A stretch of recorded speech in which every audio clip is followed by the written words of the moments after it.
Hey there, today I want to take you with me on how I create a bulletin board to ensure that it's going to fit in the space that I have.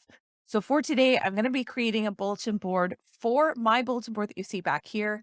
The size of that bulletin board is 4 feet wide by 3 feet tall. And I want to walk you through how I mock it up just so I can make sure everything fits neatly and organized. And I don't have to worry that whether or not what I have is going to fit on my space. Okay.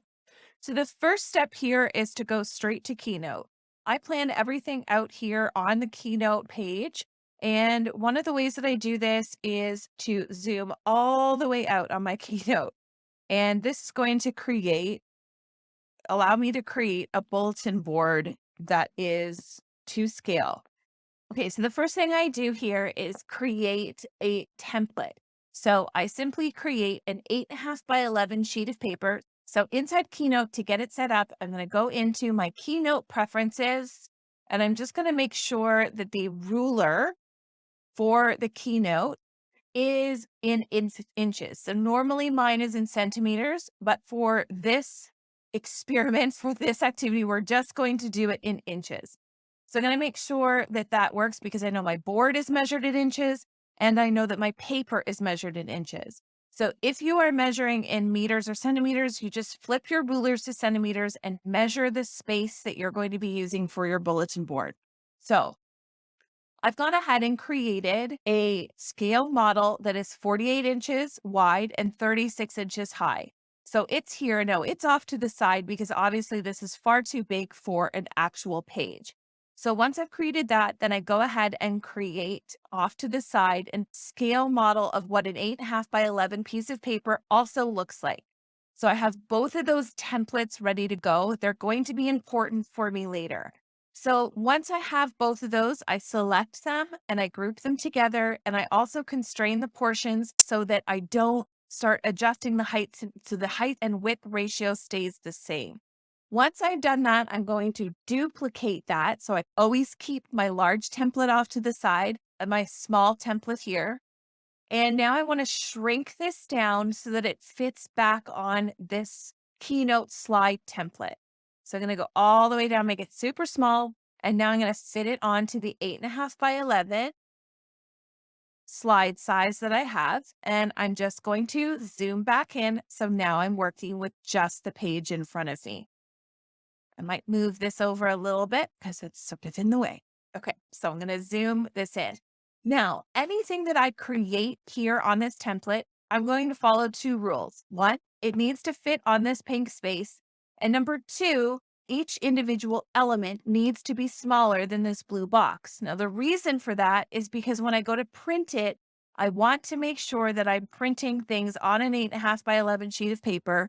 And when I make it bigger, it makes it a little bit complicated. So I do want to make sure that all individual printable elements that are going to go on this bulletin board are going to be smaller than this blue paper here. So I'm actually going to go ahead and change the color of this pink board to black because that's the color of my bulletin boards. And I want to be able to see things stand out.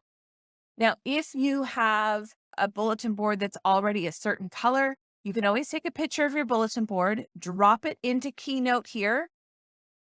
So here's a picture of my math bulletin board. I can go ahead and copy that math bulletin board and say that I want my board is going to be the color of that teal. I can look, now lighting is going to be slightly different, but it gives you an idea. You can take the image, take this board that you want to change the color to.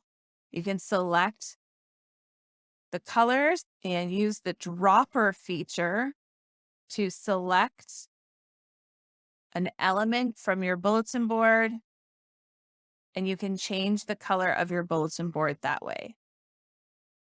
Try that dropper again.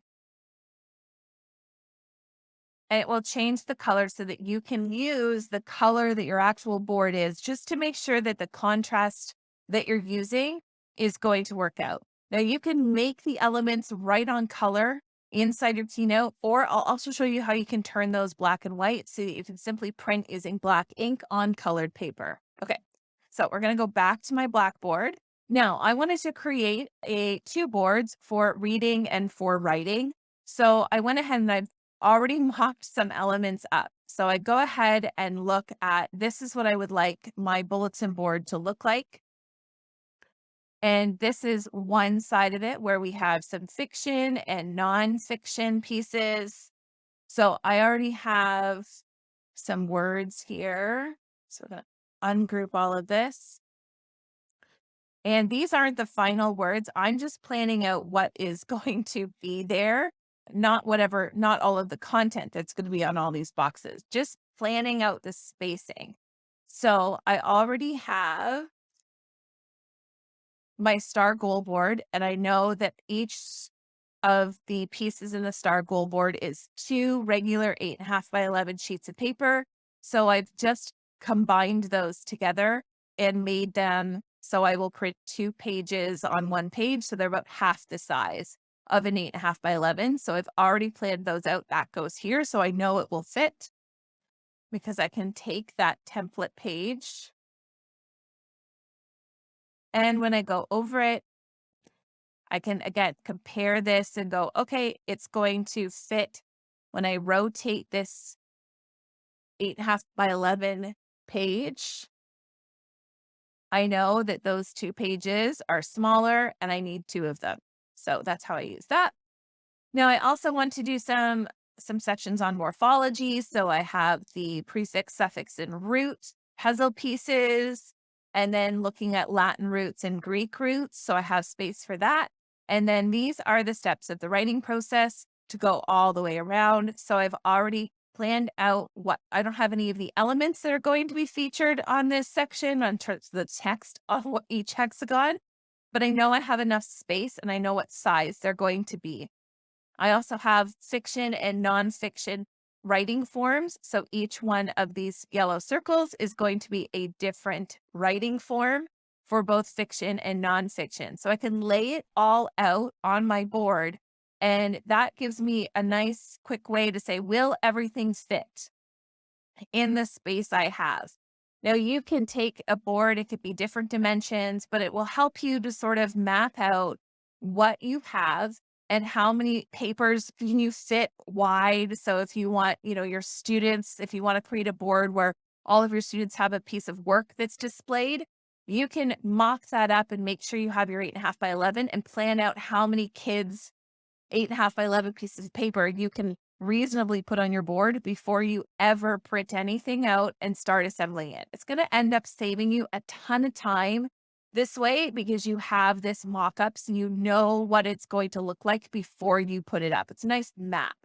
So the second part of my board is going to be focused on literacy centers. So we have all of the different elements of my literacy centers for my reading, my writing, vocabulary, and time with teacher. This will be all of the different comprehension strategies, like what good readers do. And as we learn more, each one of these clouds will be a different comprehension strategy. And then we also have my race for reading responses. So by mapping all of that out, it's going to help me to really plan where everything goes. It also means that I can go ahead when everything's ready and I have all of the shapes mapped out. I don't have any of the content sitting here, but I have all of the shapes. So I know I want these circles. I know I want these circles. This is the shape they are. Now it comes down to, it's all planned out. How do I get it printable? So the next step is to go ahead and take all of your elements here. Don't worry about the words. They're not going to resize, but you don't need the words yet. You're really just looking at the sizing and ratio between what these things are and how to print them. So once I have all of the elements, I'm going to select them all, group them back together, make sure that these, I don't even know what they're called, anchor points are around the outside. And then we just go right back to our arrange feature, make sure the constrained proportions is there, and we just upscale it back to 48 inches by 36 inches. And we know it's to scale because it'll automatically point that 36. When I zoom back out, I now have, see, I've already done that, but you can see that I already have a scale drawing of the board here. and all of its sizes. So then next step is to go ahead and take all of these elements and I can simply make a page of them. So I have all of the circles I need for the fiction and nonfiction. I have the puzzle pieces. And not only that, but I'm grouping them by color. And the reason I do this is because I want to, if I choose to print them in black and white, or I choose to print them in color, I want to have all of the elements that are the same color on the same page. So there's a pink hexagon, there's a pink goal board, there's a pink puzzle piece. There is this square here is just a regular 8.5 by 11. So I'm not going to print that out. But this circle piece of where the R is, that is an element. So there's another pink element, there's a pink element, and there will be one of the clouds will be pink as well. So when I go ahead and make all of these, I have all of them sit here and have on each of the page. So I have all of the hexagons that come out. I have the clouds. The Greek and Latin roots are here, more clouds. So all of those elements are there. And then I simply add the text that I want to put on top of these. And then I'm ready to go. Now, if I want to print them instead of printing them in color, because maybe I don't have a colored printer, instead I can simply select them once they are done, once I have all of the text on them. I can simply select them, and instead of putting color fill, I'll change it to no fill, and I will add a border, make sure my border is black, and increase it to a 3-point font. And now when I print this on colored paper, the only thing that I see is the black outline, and then the color will shine through in any of the white space. So anywhere you see white is where the colored paper will show through, and then I just put black text on top of it. So yeah, sometimes it does seem like, well, that's a lot of work just to throw up a bulletin board.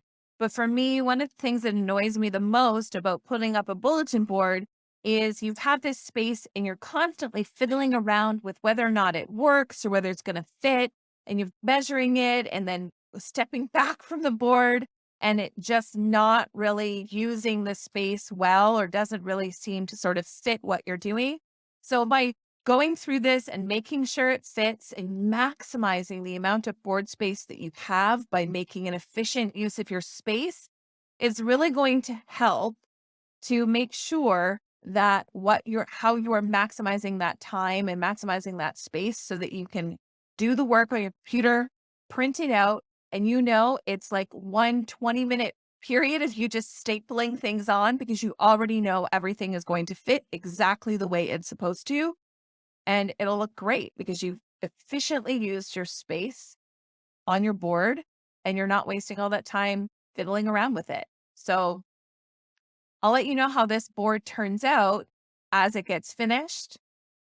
But I hope this has been helpful to help you understand how to plan out your boards systematically to make sure that everything fits in a really organized way.